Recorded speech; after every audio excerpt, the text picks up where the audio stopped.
Absolutely, absolutely. I'm always looking for the next motivator I could bring here to share a story that's going to be applicable and inspirational for people. And when I came across your profile and I saw that you were a negotiator, I Yes. was like, the last time I seen a negotiator was in a movie, and I think it was like Liam Neeson or something like that. Yep, I Um, think so. yeah, the negotiator, and it's one of the most interesting things to be. I So certainly love it. yeah, yeah, yeah. Now, before we get into that, I want to know who are you and where are you from? So I'm Christine McKay, and I was born and raised in a tiny little town of about 500 people in north central Montana. But I currently live in downtown Los Angeles. So quite the contrast. Yeah. Wow. Now, you've got to tell me, what was it like living in Montana? So when I was a little girl, my dad was a ranch foreman and my mom was the ranch cook. And I literally used to ring the dinner bell so the cowboys could come from the bunkhouse to have dinner that my mom had been cooking all day long.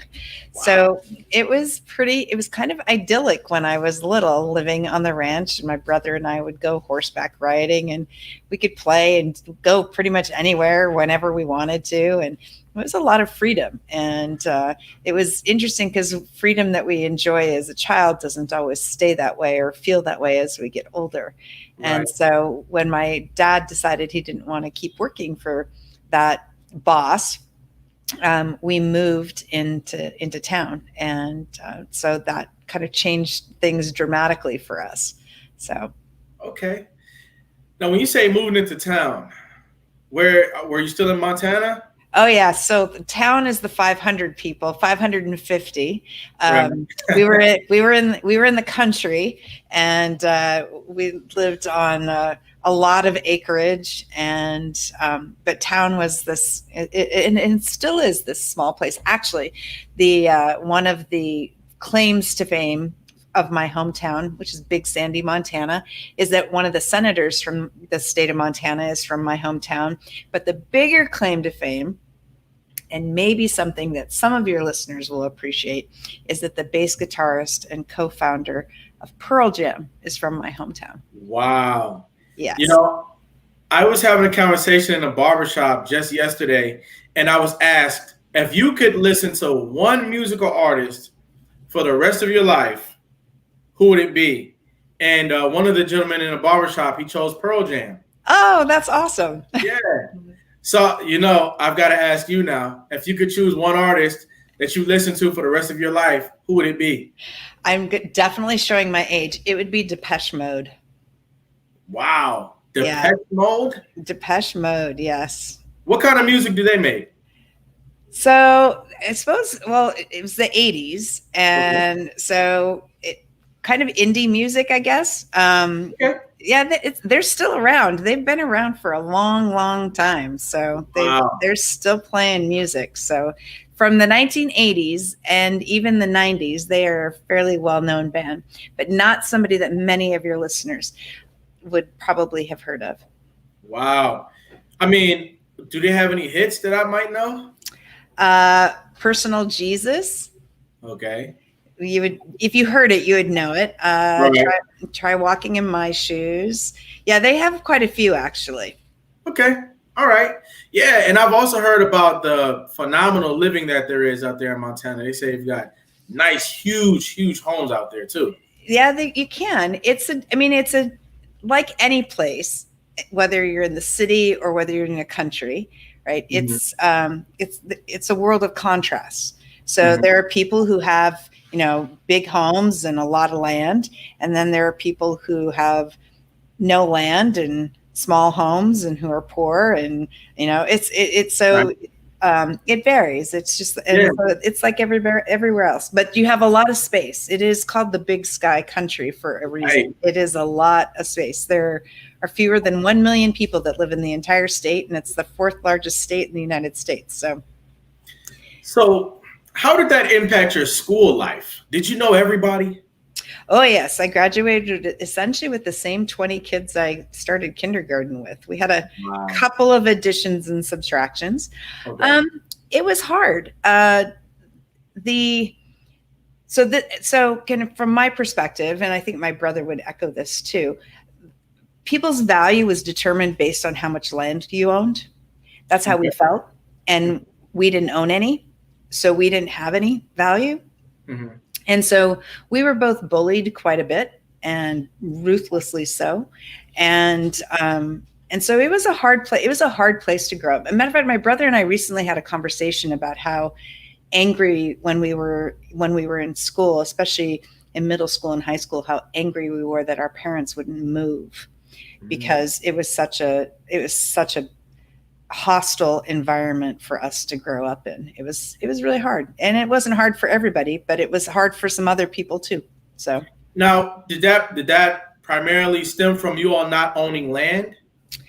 well, that was kind of, when you're young, you kind of look at, you try to find a thing to pin something to say, oh, this was it, right? Mm-hmm. So that was kind of one of the things that we pinned things to.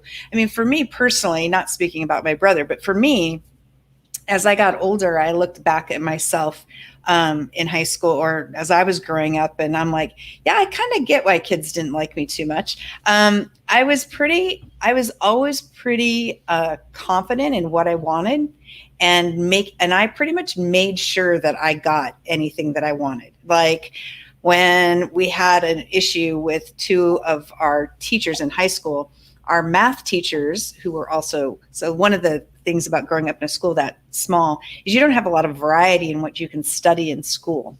It's Mm-hmm. pretty basic reading, writing, and arithmetic kind of thing.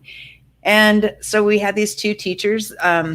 Neither of them really were supportive of girls learning math and science. And it really ticked me off. And so I screamed and yelled very loudly until and it wasn't just me, there were some others as well, and we were able to get it so that we had a teacher come in to teach biology as a woman. And that was a huge thing. When I wanted to take a business class and they told me I couldn't do it, I made sure that I did it anyway. When Right. I competed in public speaking, they told me I wasn't smart enough to compete in the event that I wanted to compete in, and I did it anyway, and I became the best in my state. So it's like I just was one of those kids that whenever somebody said you can't do that, I was like, screw you, I'm going to go figure out how to do it anyway. Right. And I did. And as unpopular as I was when I was growing up, I was still voted most likely to succeed out of my high school, which Mm-hmm. still shocks me. I was just thinking about that the other day, and I was like, that's just really weird. But I was really good at kind of making things happen for myself when I was Sure. young. You know, I've got to imagine out of possibly 200 students that, even in the top 10%, all of them is not going to go out there and make a change about the things that they want to see change in their world. But you were a select member of the few who would. So It I didn't see start why out that way. you voted like that. Well, it didn't end up that way right after I graduated from high school. Okay. Because I ended up pregnant and not married and living in the back of my car. So I had a 1972 Chrysler, was one of my early cars, and I had left home, and I ended up getting pregnant, and Mm-hmm. I got evicted from my house, my trailer. I lived in a little trailer in a trailer park, and I got evicted from that. And so I stayed in the back of my car for about 5 months, and then finally got out of that situation. So I started out so I did well in high school, and then I left high school, and things kind of went downhill, and it was a struggle. It was a struggle. And I have 3 amazing daughters. I had them all by the time I was 22. Okay. And was on and off welfare for just shy of a decade, and ultimately decided I didn't like that lifestyle. I'd married a man who wanted to take control of my life, and I didn't think I was qualified to make decisions. So I let him make them. And then when I decided I wanted to make decisions for myself again, He didn't like that quite so much. And so I decided I wanted a different life. And I took my daughters and went to school. And I ultimately earned my MBA from Harvard University after that as a start. So Incredible. it was, it was a long road. It took 10 years from the time that I wrote down that goal that I was going to go to Harvard, and I made that happen with 3 kids in tow. So, Wow. yeah. You know, you just let me know that you are a soldier on the playing field of life. And anybody who's out there working to overcome adversity, and whether they're having a hard time or they're right in the thick of things getting it done, they can look over and call you a peer. How old were you when you got married? When I got married, I was 20. So I'd gotten pregnant when I was 19. So I wasn't like young. So but still teenager. And I got married when I was 20, and I had kids I got pregnant when I was 19. I had my daughter when my oldest when I was 20, and then I had one at 21 and one at 22. Okay. So I had 3 kids in 32 months. Wow. Yeah. What did your parents think about the way that things are going in your life? Oh, that did not go over well. No, my mom, well, my parents were very against me having my daughter. And it was really interesting because my mom's mother was a diehard Catholic. But it was also fascinating to me that when it came to me, she was like totally okay saying, go have an abortion, take care of that. My mom and dad don't have that belief. And they really wanted me to put the baby up for adoption. Mm-hmm. And they pressured me really hard to put the baby up for adoption. And I think I had decided probably within the first week of finding out that I was pregnant that I was just going to figure out how to do this on my own. Sure. And I had no idea how the heck I was going to do it. But neither of those 2 other options appealed to me. And in the end, my daughter, Bree, is just an amazing, amazing woman who spends her life taking care of other people's kids. She's a nanny and loves it. And she has touched the lives of dozens of children and made a difference for them. And that's pretty amazing to be able to see. So absolutely. Can you talk to me a little bit about what was going on in your mind? What were your best thoughts at that time when you really realized that you were going to have to transform into a stronger woman if you were going to still achieve your goals? So I'd have to say that it wasn't my thought so much as somebody else's thought on my behalf. So I met this woman, and I'm not terribly religious, but I do have a deep faith, but she was very religious. And I had just come out of living out of the back of my car, and I was taking care of the yard work for a sorority house in the town that I had, because I had left my little tiny town and was living in a bigger community. And I was taking care of the yard and doing housework and maintenance kind of stuff.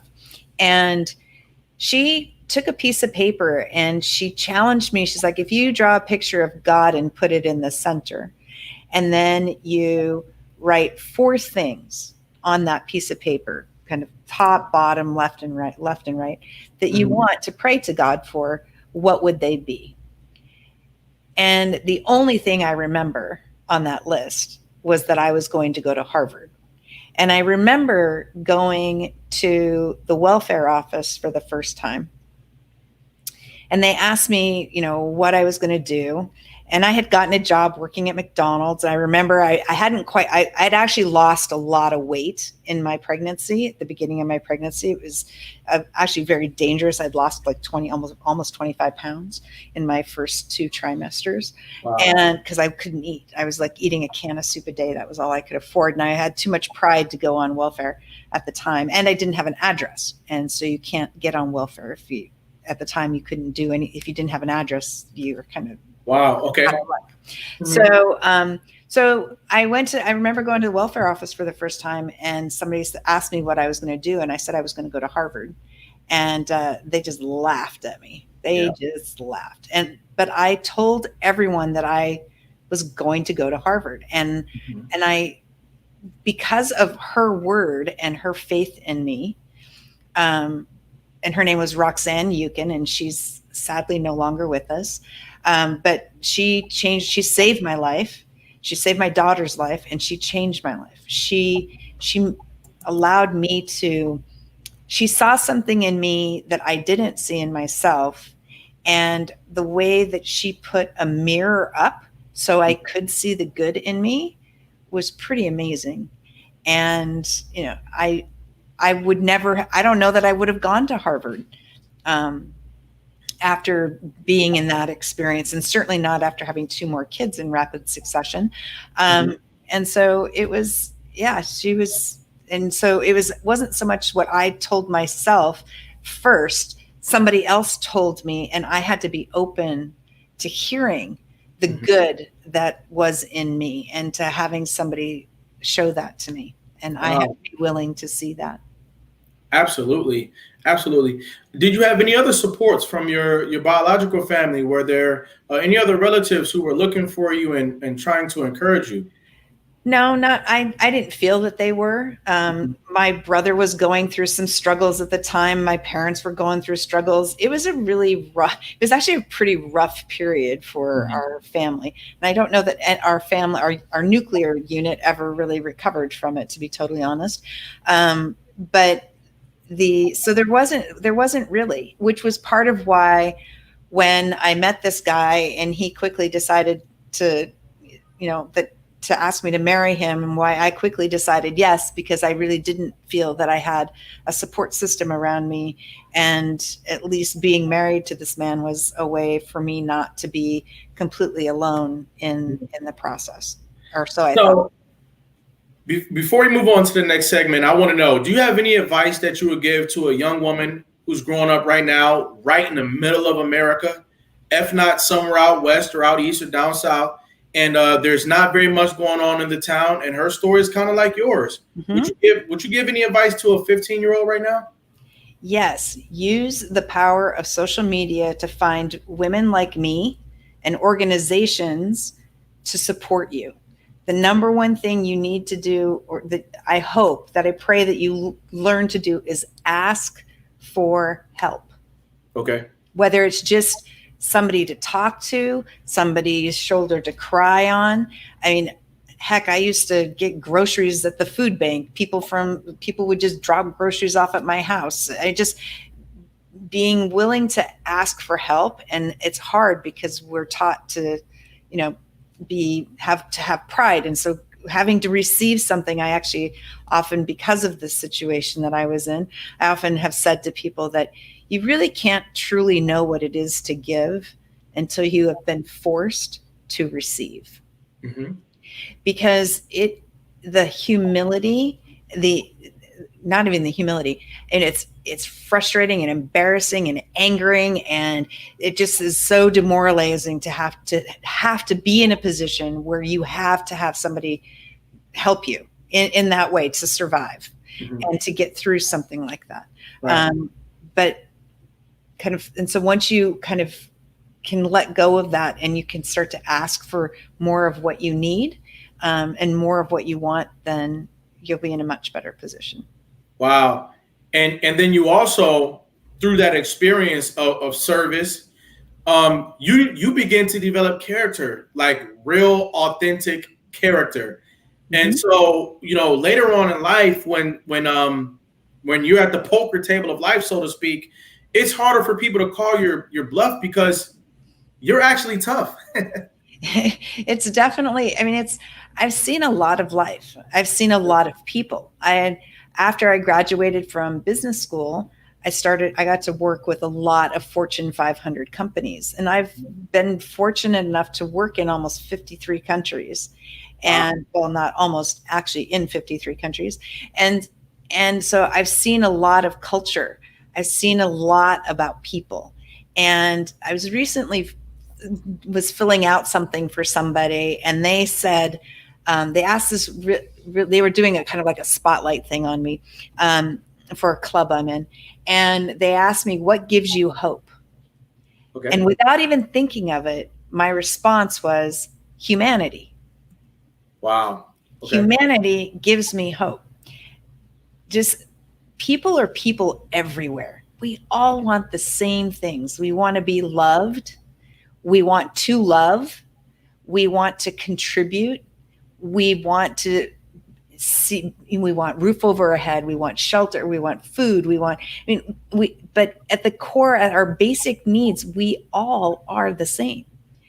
And we focus so much on the differences that we forget that we're the same. Wow. We forget that similarity. And, when you go through trauma and you're young, if you allow yourself to find a way, if you look for mentors and people to help you get through that trauma, and you come through the other side of that, and you start to reflect, you can see how the benefit of that trauma actually has had on your life. It sounds weird, but I have a black belt in martial arts, and the katana sword is made by folding metal on metal. You heat it, okay. You beat the crap out of it, and then you fold it over and you do it time and over and over and over and over again. But it's that heating things up and then beating it down. And we grow that way. We become stronger that way. And I find young people who've been through trauma to be very resilient. And if you look at what's going on in our world today, the people who can persevere and the people who have resilience are the ones who are going to run this nation. Absolutely. Absolutely. As they say, the meek shall inherit the earth. Absolutely. Meek being people who are teachable, humble, strong, faithful, without a doubt. Now, when did you earn this black belt? Oh God, I was probably in my mid 30s. I think I was 35 when I earned my black belt. And you were just tough. You said, not only am I going to be a successful mom, I'm also going to go get a black belt in what? In what martial art? It's a form of kung fu. Okay. Yeah. So it was a lot of fun. I loved it. My husband and I trained together. Okay. I'd be black and blue all over and go to the doctor, and they're like, "You okay?" And I'm like, "Yeah, we're fine." Trust me, we beat the heck out of each other in class all the time. Are you able to like karate chop wooden planks and break them? Oh no, I haven't trained for a while now. So I still have my belt, but I haven't trained for quite a while. So wow, I still remember a lot of the moves. So no, I definitely Like I dye my hair funky colors. Like this is so faded for me. Like tomorrow I get my hair done and it'll be some other color that I don't even know what it's going to be. It's whatever my hairstylist decides. And do martial arts. Used to do that, and I ride motorcycle. So okay. I like doing some of that stuff. It reminds me that life. Here I am thinking you're rad, but in fact you're totally rad. So wow. I want to know, how did you do it? How did you get to Harvard College, Harvard University? A lot of the time when we think of the Ivy Leagues, particularly Harvard, we think impossible. We think not for me. We think I won't get in. We think that's for them. How did you go from living in your vehicle, a failed marriage, not necessarily a failure because you take a lesson from everything, but a marriage that didn't work, yep, to Harvard?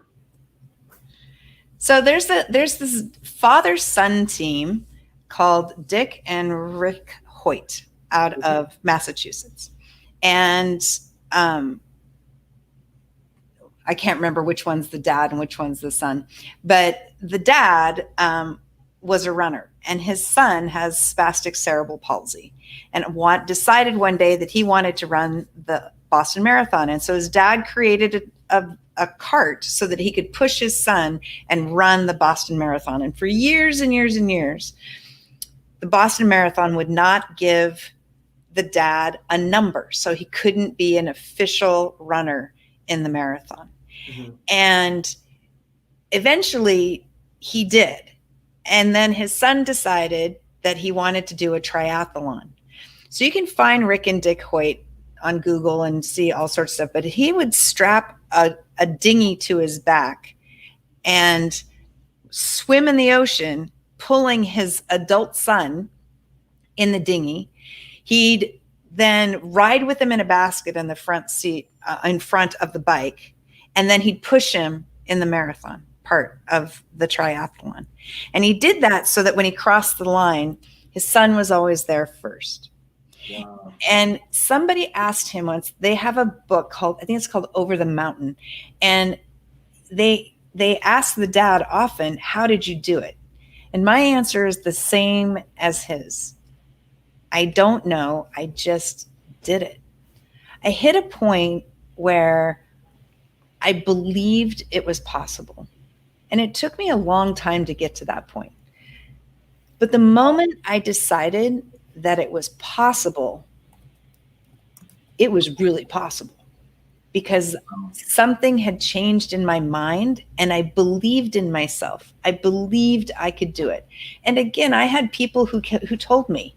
I went to a community college, right? And in my community college, I had a professor. I was his diamond in the rough, and we were super poor. And I had an assignment that I had to turn in, and I had to turn it in an old 3-ring binder. And that was part of the assignment, is how you were going to turn it in. You had to print it out, written out, whatever, and you had to be a 3-ring binder, blah, blah, blah. I couldn't afford a 3-ring binder. So I turned in my assignment without a 3-ring binder, and he failed me. Mm-hmm. And I was like, I can't afford a 3-ring binder. And he said, if it's important, he's like, how important is it for you to get an A in this class? And I said, because I had a 4.0 GPA. And I was like, it's very important. He said, well, then I guess you'll figure out how to get a binder. Right. So I figured out how to get a binder, and I got an A in that damn class, and I still have that binder today. Yeah. Dang thing. But there's that moment in time when, if we listen to ourselves.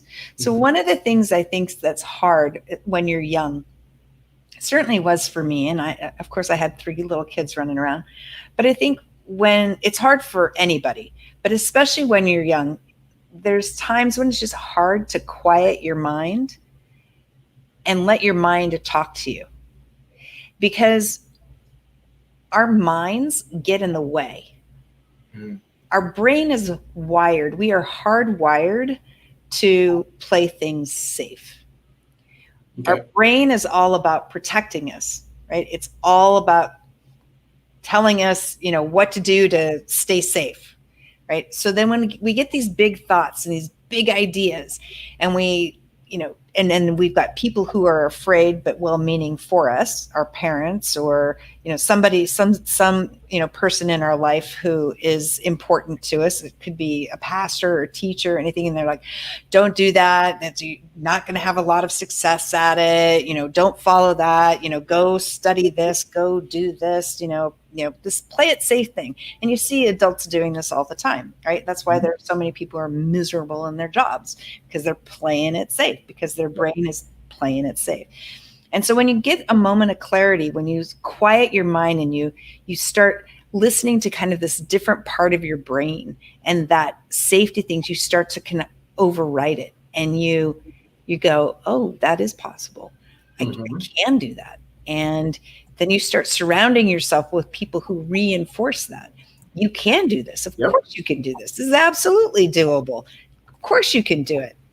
Right? And my professors at community college, when I told them that I wanted to go to Harvard, they did not laugh at me. They actually believed me. They helped me believe it. They furthered my own belief in myself that I could do it. And so surrounding yourself with people who are going to reinforce your dreams is important, but quieting your mind so you can actually listen to what your dream is. Here's an interesting thing for folks. So when I was at Harvard, I did career coaching for students for quite a while.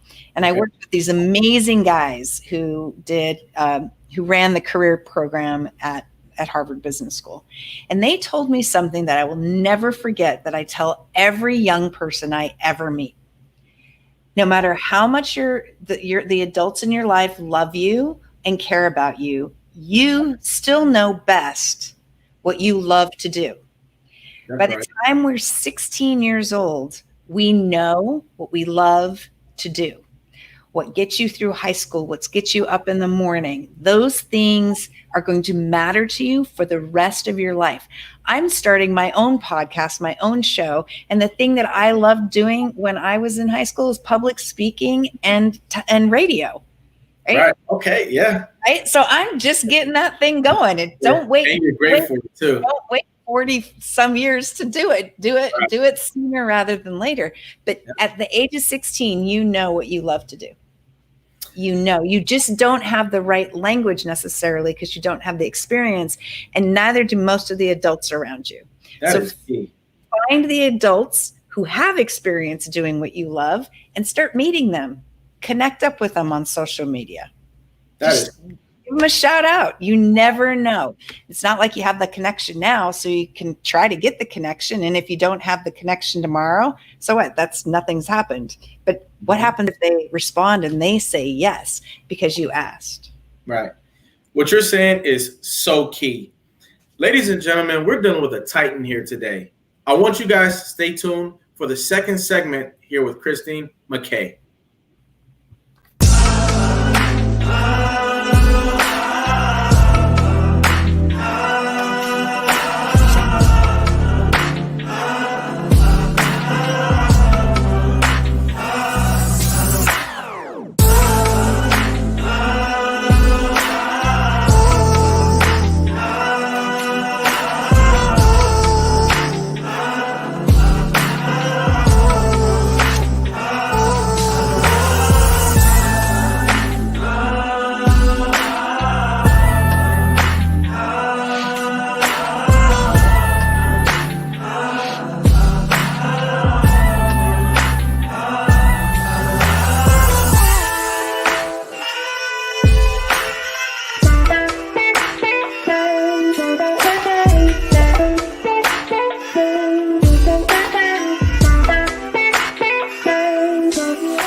America's Next Motivator, Monday, Wednesday, and Friday at 5 p.m. Eastern, Tuesday and Thursday at 10 a.m. Eastern.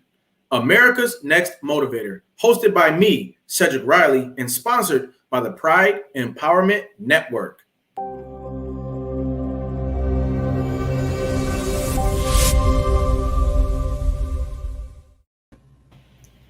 And we're back. Christine, how you feeling? Feeling great. That's good to hear. Before we went on a break, you were talking about how when you get ready to venture into your next chapter of life, that chapter where you're going to be what you're going to become, there's going to be a time frame there where you're not going to be able to explain what it is that you're trying to get out. But at that very moment, you need to find people who have the keywords, who have the language, who have that conversation to help you to manifest into who you're trying to become. I thought that was huge. Absolutely huge. So thank you for that. You're welcome. I wish that I had known that. Yeah. I mean, yeah, and so we know that now. For those of us who might be, in the latter ages of life, who they still want to create a podcast, they still want to get out there and be in media, they still want to be an actor, they still want to do something. Let's call it X. It's not too late for you to go out there, find a mentor, learn the language, learn the keywords, read a book, and get to it. We'll be looking for you. Absolutely. Christine, I gotta know, how old were you and what was it like when you did your first negotiation? So like my first professional negotiation, I suppose my mother would say I've been negotiating my whole life, but the first negotiation, like professionally, that I did was after I had finished community college. I went to a 4-year school, finished my bachelor's degree at a school in upstate New York, and I was able to get an amazing job with what is now Verizon. So it was with a company called Bell Atlantic, and Verizon is the company that was created when Bell Atlantic and NYNEX merged in the 1990s. And I found an opportunity to do international mergers and acquisitions. Okay. And that's really the time when I really, like, I was put in the first country I worked in was Indonesia. And I was working with people in the government, people in the Indonesian telephone company. From there, I went to Europe. And the negotiation, though, that really kind of struck home for me was it was right before, this is so long ago, the euro did not exist. Wow. The euro did not exist. Okay.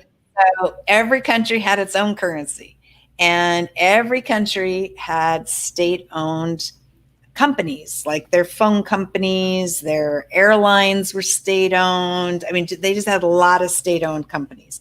So they started to sell those state-owned companies so that they could participate in the euro. So I was working in Belgium. Okay. And they were selling us a part of their state-owned telephone company called Belgacom. And I was 28, I think.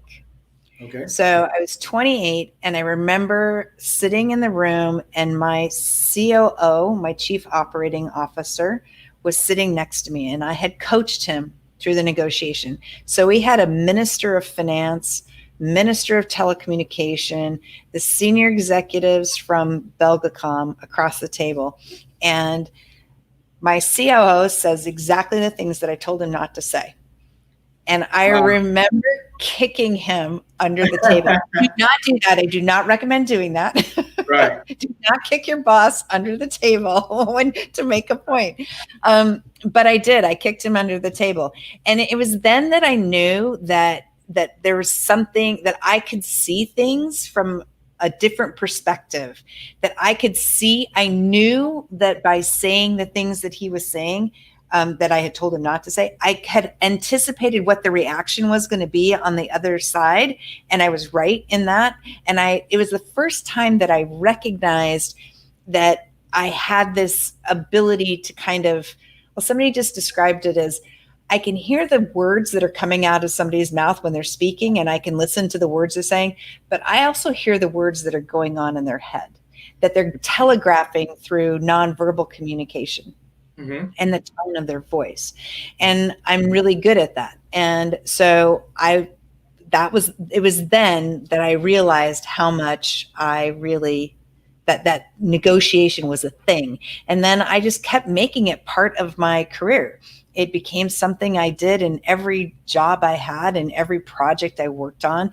I found ways to create opportunities to have more formalized negotiation, whether I was working in sales, whether I was working in purchasing departments and procurement departments, helping companies buy things, or whether I was doing mergers and acquisitions and looking for investors and helping investors buy or sell companies.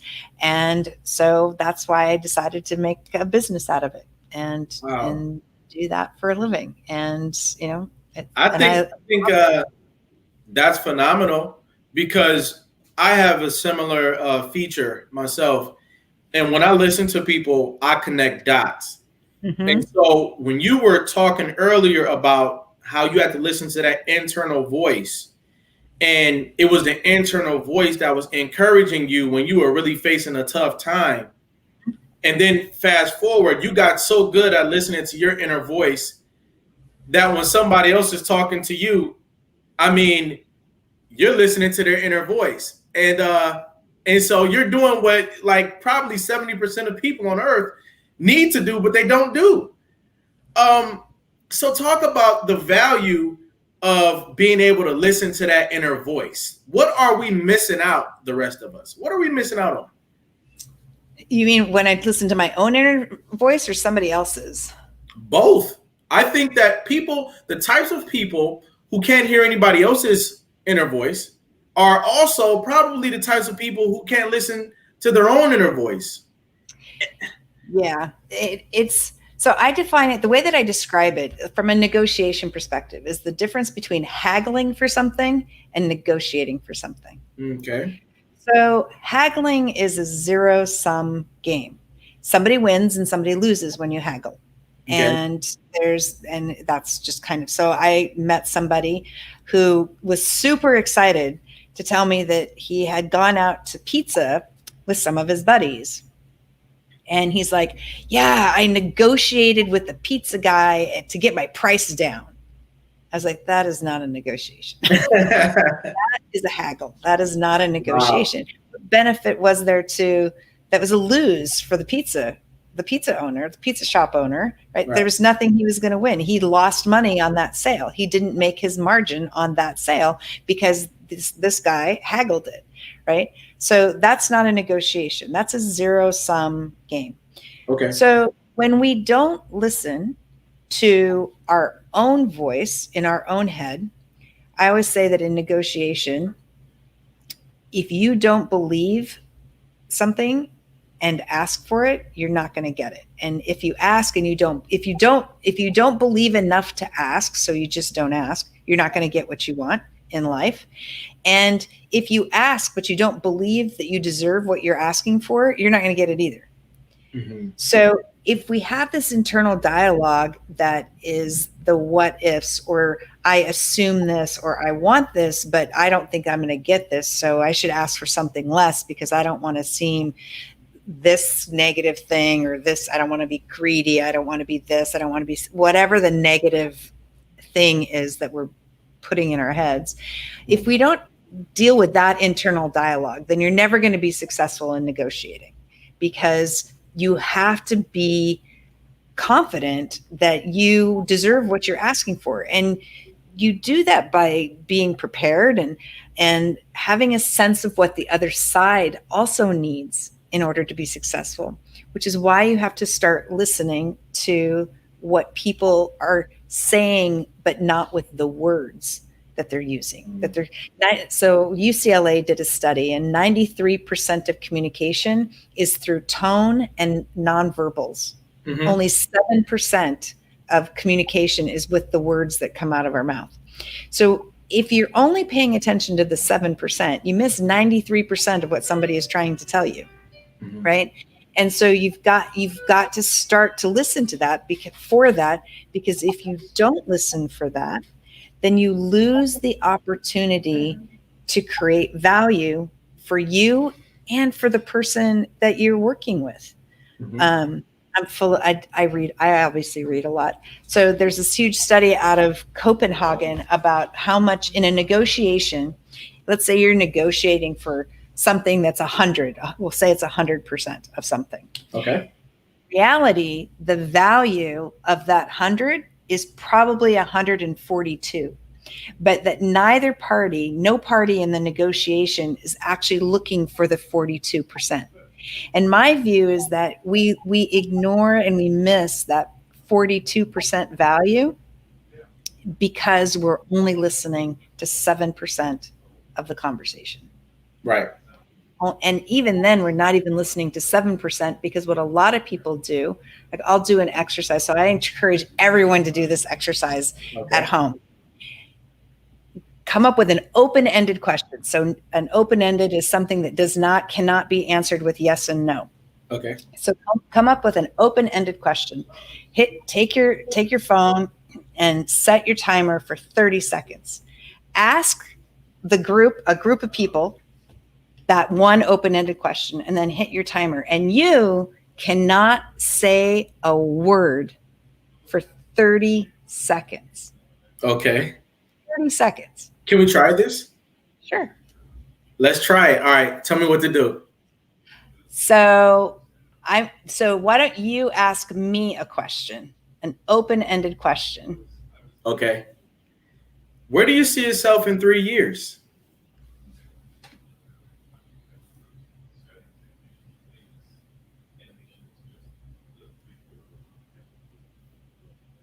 So I'm not supposed to be saying anything. And we're live on air. I'm going to say something. Ladies and gentlemen, we're listening to Christine McKay right now. She is absolutely phenomenal. We probably got about 10 seconds left, and we'll see how to wrap up this exercise. And yes, 30 seconds it feels like a long time, but what happens is that if you listen, right, and we're on a show, so it's hard. 30 seconds of dead air is a long time for dead air. But if you're sitting in a group and you ask an open-ended question, and you just start to wait and observe what's going on and how people are interacting around you, you're going to see a few things. You're going to see people who jump right in, who they've got to be heard. They have to have something to say, right? All the time. So they're just going to, and they're just going to talk. Listen, but look for the people who aren't saying anything. And look at them, like physically square your body so you're looking at that person, because then that kind of shuts down the other person, and you're trying to create an opening for this quiet one to start to talk. And wait, because that person's not going to talk until toward the very end, maybe the last few seconds of that 30 seconds. They might not start, they might wait to talk. Right. But then when they do, they have something super meaningful to say. Another thing that I encourage people to do is that once you've asked a question, if somebody answers it, count to 10. Especially if it's a challenging topic, count to 10 before you respond. Because what a lot of people do when they listen is their ears are like picking up noise, they're picking up vibrations, but their brain is running ahead and anticipating what's actually going to be said.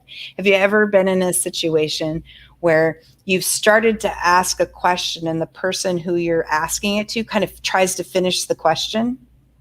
Or you start to say something and they try to finish what you're going to say because they've made an assumption that they know what you were going to ask or what you're going to say, regardless of whether that was true or not. And if it wasn't true, because there are times when it's not true and they haven't accurately figured it out, and then it derails the whole conversation, because then you're like, okay, whatever. Right. They clearly have someplace they're trying to go in their head. And so we lose the opportunity to make those connections to find that 42%. And that's if people would just listen differently, listen intentionally and fully, my personal view is we'd have less conflict.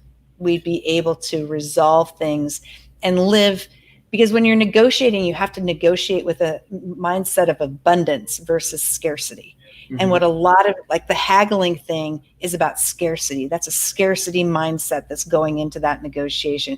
I have this thing, it's concrete, I can divide it, but I either get more or they get more, or I get less and they get more, right? And so, but once you start thinking about this 42%, wait, this thing that we're negotiating for could be 42% bigger that we could share in, 42% more if we just communicated differently, listened intently, and could hear that 93% of the communication that isn't words coming out of somebody's mouth. Christine, are you able to provide us today with an example of an effective negotiation? Well, there are a lot of them. So give me kind of an area though that. I'm thinking a lot about the child welfare system. I'm thinking a lot about foster care, and just getting good information to that entire space of people right now. And everybody's in a situation where, for the most part, they really need, whether it be funding from the government, they need to explain why they're valuable to the government for the funding. And at the same time, you have young people whose lives are in the balance as a result of the retainment or non-retainment of that funding. And so a lot of agencies across America right now are in this different type of position where they need to hurry up and become a negotiator, sometimes with the government. So I'm wondering, how can an adoption agency, or even me myself, I grew up in foster care, and I want to figure out how to provide services to youth in care as well. How do we negotiate in this particular era? So it's the same way as you'd negotiate with anything else, whether you're buying a car or buying a company. It's the Okay. same thing. So the first thing is you have to figure out what it is that you want. What is your ask, right? Okay. Then you have to figure out, once you know what you want, then you have to figure out how does that want, what's the impact of that want on the person or the company that you're asking for it from, right? Hmm. How does that system work? What are their obligations? Because at the end of the day, there are exceptions to pretty much everything. And Okay. so, right, you get told no, you get told, oh, we can't do that, or we don't do this, or we don't fund this way. Then it's like, well, okay, so getting very clear on what that system is, what that process is, and figuring out what's kind of the gray areas to the side of it, right? People talk about negotiation as this, straight line thing or this black and white thing, but negotiation is all gray area. That it Okay. is all about figuring out what the gray. Now, at some point, it kind of fades and it doesn't make any sense. But it's like, what? So you've got people will say, this is the lane, right? So this is the lane of funding. This is the agency. This is the this, and this is the lane you have to run in, and you have to do everything in this lane.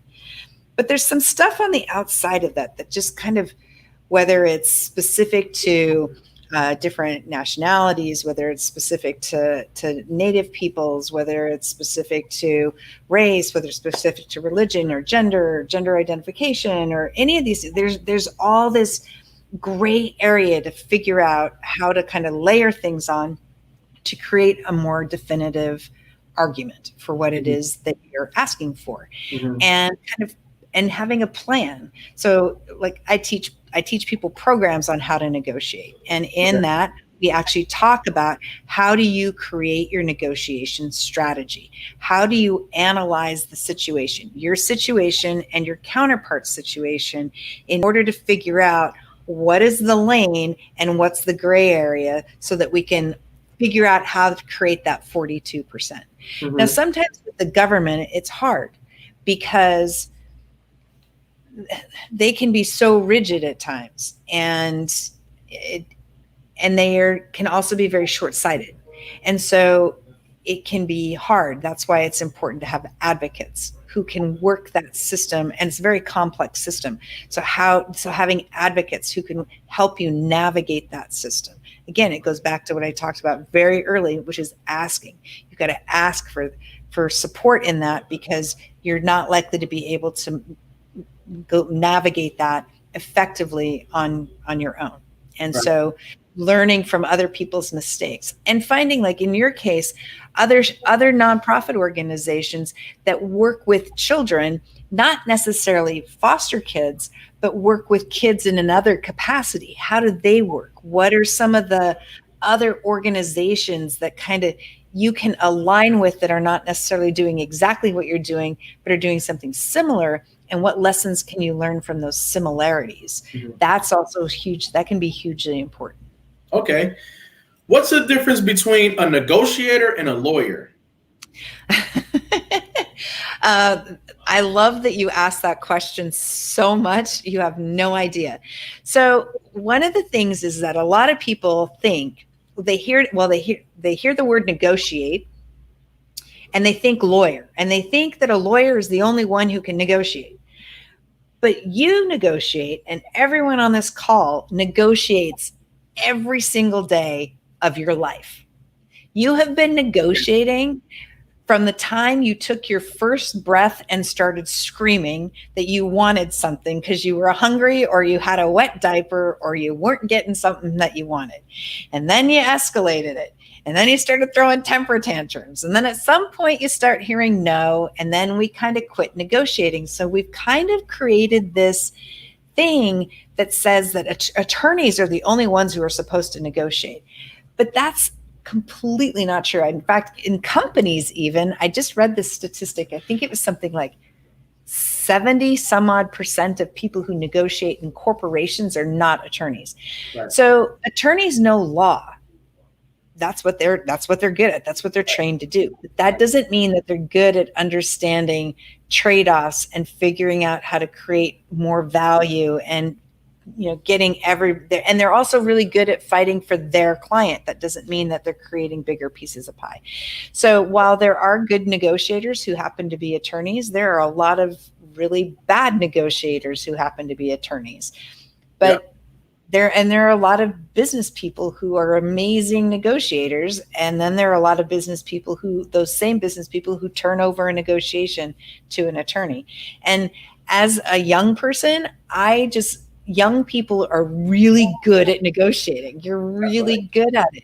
Don't let the word no scare you.